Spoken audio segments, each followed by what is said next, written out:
Yeah, and honestly though, I do appreciate Sebastian's addition because while he doesn't have that much of like a connection to the rest of the group, because obviously he's a DLC character, I do enjoy the fact that he adds texture to the situation in Kirkwall. Because out of all the Chantry aligned companions, I would say that Sebastian is the only one that encompasses the average Andrastian. Like, he is the average Andrastian. He is the average guy who goes like, well, I think everything's just fine. Like, he goes to the Elven Alienage and he's like, why don't these people just go to the Chantry for help?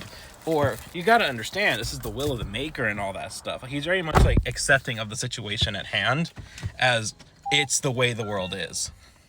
Like, he contrasts very heavily with Liliana, the previous Chantry companion from Origins, who is just as devout and in a similar situation, hierarchy-wise, as the Chantry, in the Chantry, but she is not orthodox. She is saying things that are straight-up Chantry heresies because she doesn't believe it.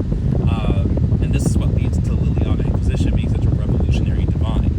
And someone might argue that Cassandra also believes in the systems, and so does Mother Giselle. But Mother Giselle straight up says at times that like the Chantry's teachings might be propaganda and does not accept things at face value. She's also one of the only mothers that does not fall in line with the Chantry and helps the Inquisition. I think a lot of people, when they give Mother Giselle crap, they don't recognize that she's one of the only mothers who stood with the Inquisition from the beginning instead of just being a typical bureaucrat.